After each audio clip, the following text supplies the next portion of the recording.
Fishing in Venice, Louisiana leads to all kinds of unpredictable and unusual situations. A fresh test of will, a battle in the shadows of a steel monster, a casual conversation with a mako shark. Well, hey, bud. Hey, pal. Hey. Hey, we'll let you go. Did you really like, did you, Watch your nose. Watch your nose. That could really leave a mark. Why are you so angry? Don't forget the fun, friends. Osprey Charters never does. This is the ballad of Cap and Bone. Hit the music.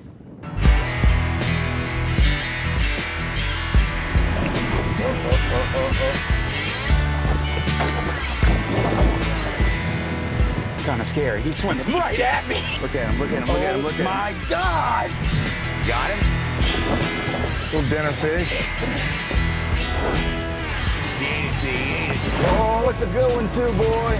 Gladiator of the sea, ladies and gentlemen. That's what I'm talking about, baby. boys.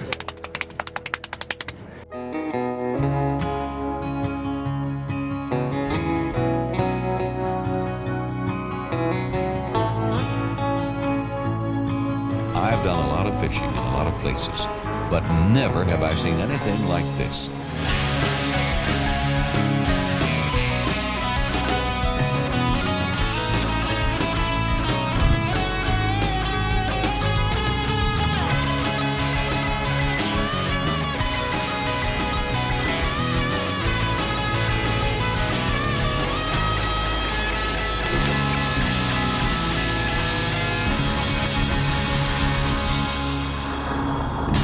Evolution.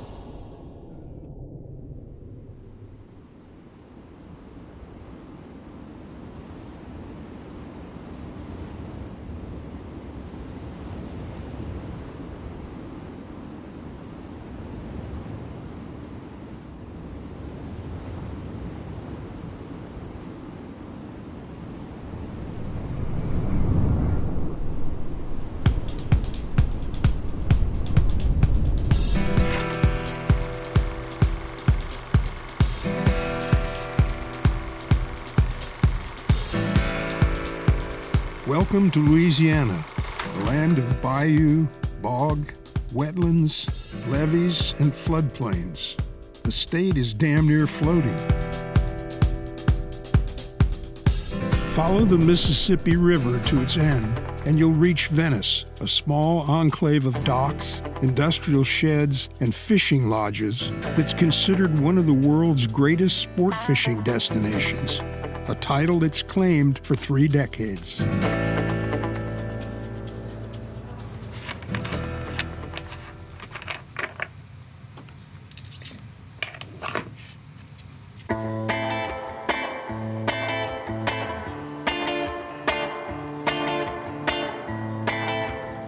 Captain James Peters and Kyle Bone, the men of Osprey Charters.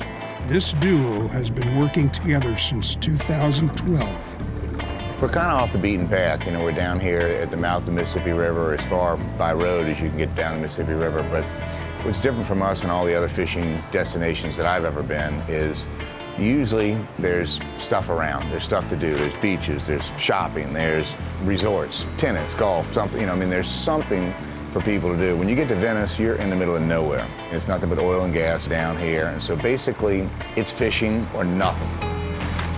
The evolution of my mind for working with James, it's growing every day. You get to see it from a different perspective. You know, you get to watch somebody who's been doing it like James for his entire life. First impressions, this place definitely had this unique appeal to it. It had this sense of like mystery to it because there's not much here other than for the working man and the fishing man, and you gotta go down river to kind of experience all of it.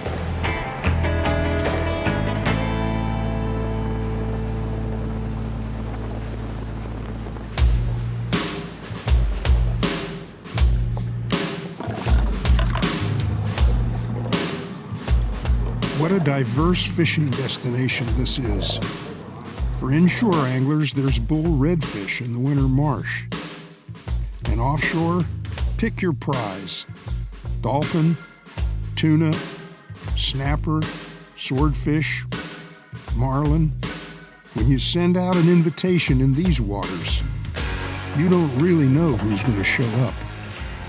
Wow, just got dirt rolled on the way up, man. This fish just whacked it. I saw one little whack, stopped it for about a second. Oh, it's a pomfret. Holy, oh, he got eaten too. Shark bit pomfret. Oh, there he is. It's a big mako, dude. It's a huge mako. Definitely a mako. This is the apex predator of the Gulf of Mexico, and a good one too. He ate our pomfret completely in half. Didn't even see him do it. Look at him, look at him, look at him, look at him. My God! Oh, he's on it. He's on it.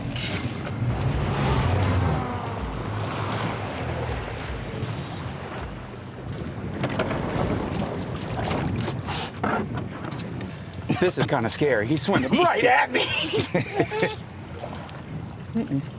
Hey, buddy. Hey, pal. Hey. Hey, we'll let you go. Did you really like, did you, Watch your nose. Watch your nose. That could really leave a mark. My God. Why are you so angry? Come on, bud. We're trying to let you go.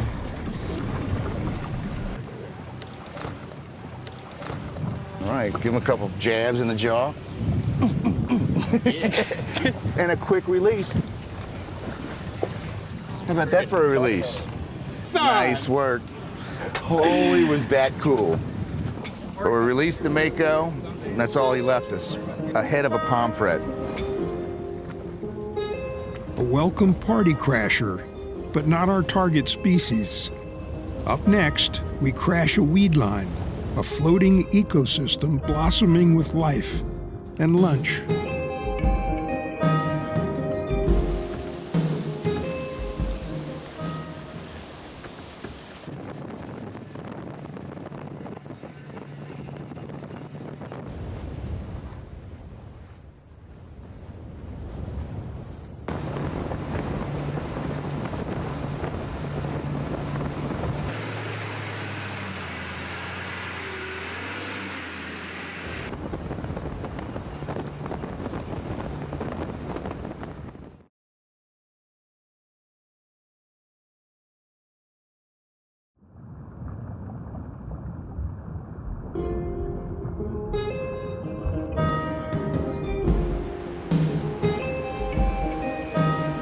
See that weed line there?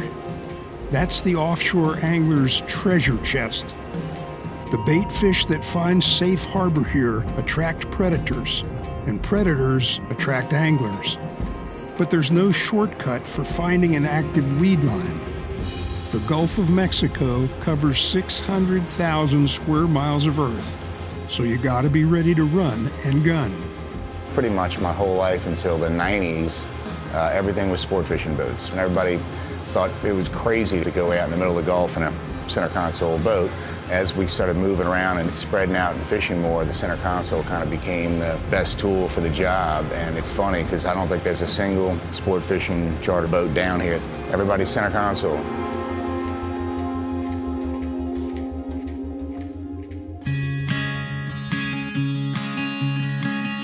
The crew departs from Sportsman's Lodge, a fully outfitted floating hotel filled with like-minded outdoorsmen.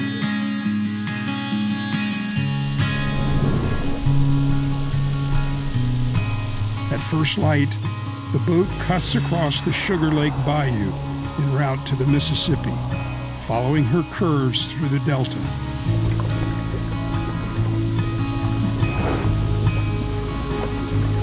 Like skeeters to a bug zapper, the school of dolphins swarm a weed line crowded with hardtails, our live bait of choice.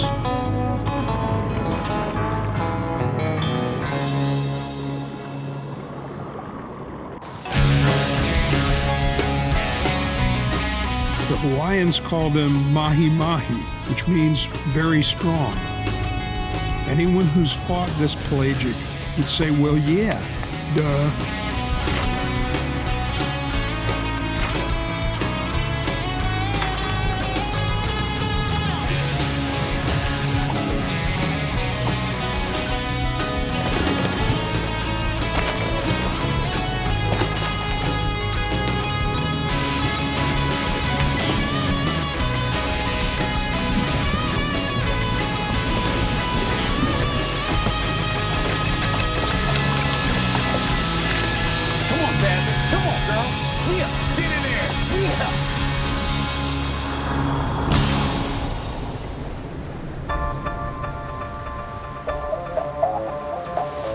Stick around. We'll be deep dropping for swordfish in the blinding, blazing light of the Louisiana summer.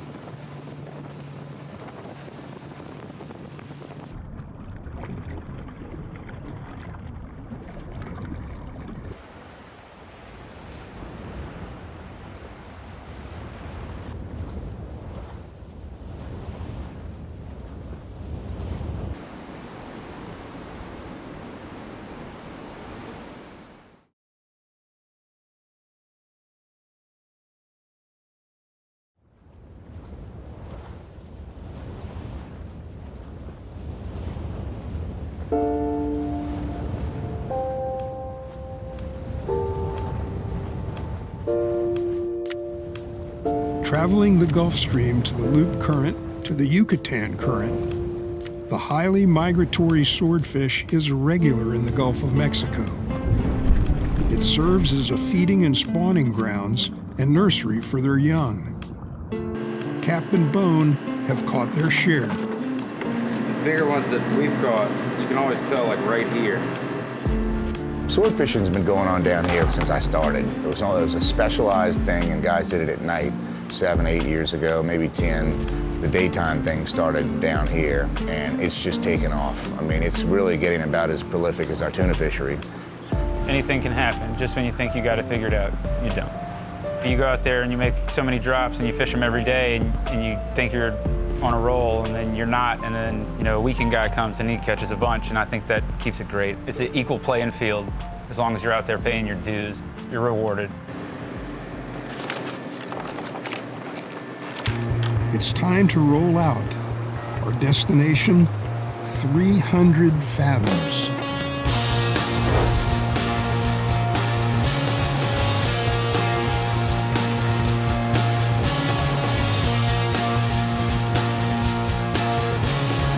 Daytime sword fishing, it's got some technique to it, a lot more than at night. You know, at night we just would drift over certain areas and hope we got lucky. Now we're really targeting certain little trenches and canyons where they live.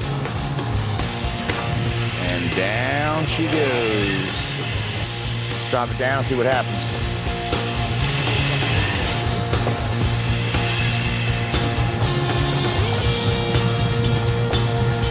Come on, Mr. Sword. You know you can see that pretty little eel, and you know it's the deal. Make it a meal. Let it squeal. Yeah, just got the planes over here coming.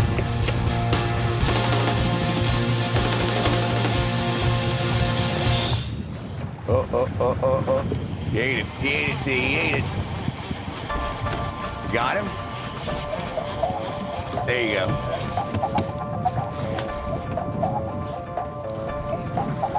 Well, we had a good bite on the first drop. Got about 3 big whacks and nothing. So we've been, this is our kind of our 4th drop. We got 2 lines out, and we thought we had missed it. He came up, whacked the squid 2 or 3 times, and disappeared.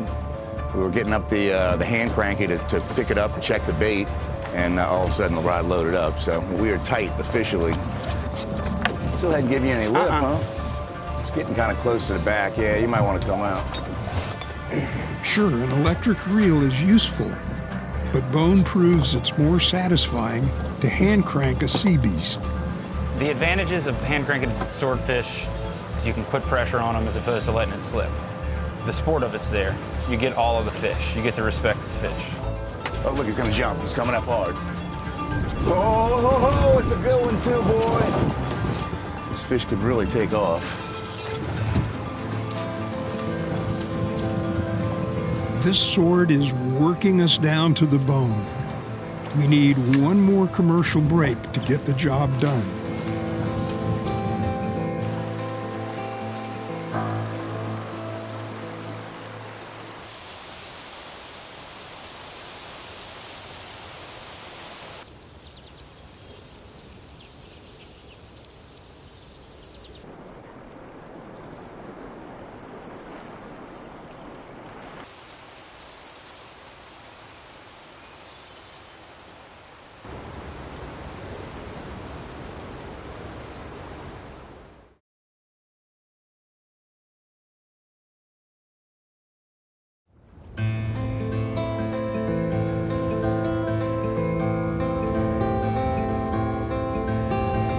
Swordfish have always been hard to hook. You know, it's always been kind of something you've always heard with sword fishermen that, you know, 50%, you're doing pretty good.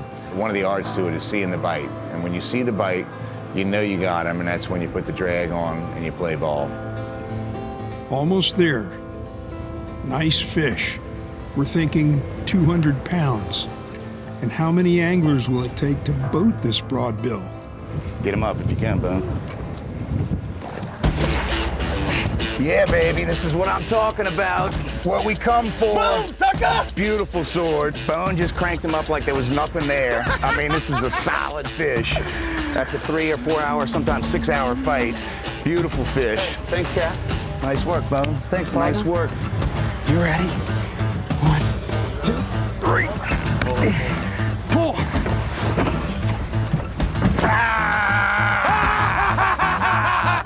That's what I'm talking about, baby! That is a fine specimen. That is what I'm talking about. Need a blade crusher. The gladiator of the sea, ladies and gentlemen.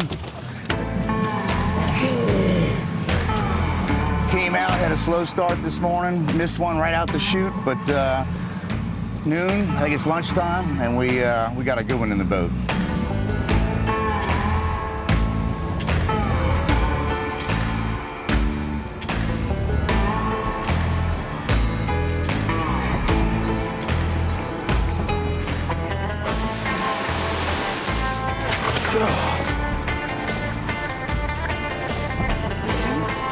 Now I got it.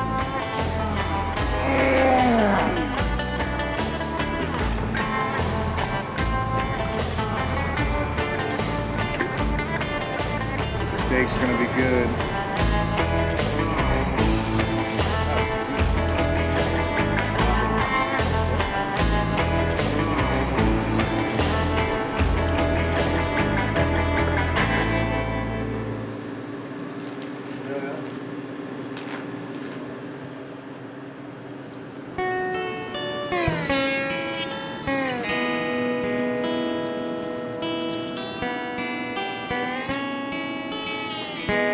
After a couple of days dueling apex predators, yellowfin tuna make for good old-fashioned fun fishing.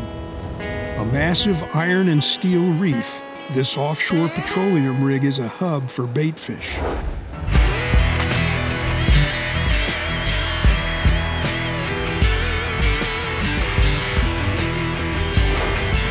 Fish on! Fish on! Nice little tuna bite, huh? We always have called tuna the evolutionary fish. The same tactic does not work for them years in a row. Now, after 4 or 5 years, some of the tactics have come back, but they really change up. When we plateaued at live bait, it always scared me because there's not far you can go from there. We're marking a bunch of really nice fish. I mean, we got probably 6 or 7 fish on the screen right at 50 foot. They're probably wood bones fish.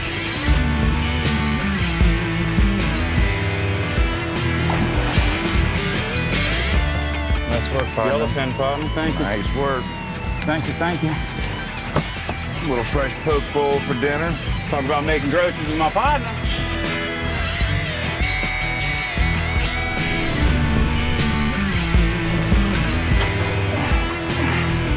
Nice little yellow.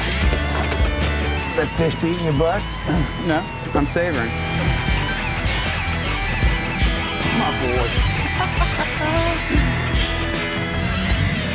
I'm swinging on my back, partner. Really want it? You bet. Yeah, I do. Hell yeah! Santa Claus.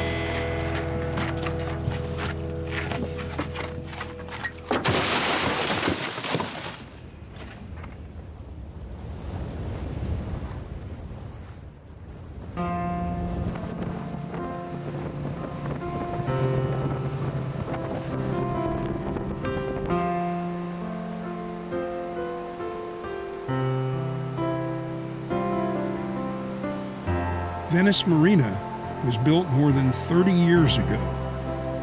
James began his operation here a decade later. That's a lot of first lights and a lot of last casts. But his education isn't done. His evolution marches on. The Ballad of Cap and Bone has a few more verses to go. My future's here. I'm going to stick by James' side as long as he'll have me. And whether that be running his boat when he needs a day off or doing the offshore thing if he's inshore, I'm definitely not going to make any moves as far as my career goes without, his blessing or his advice for sure.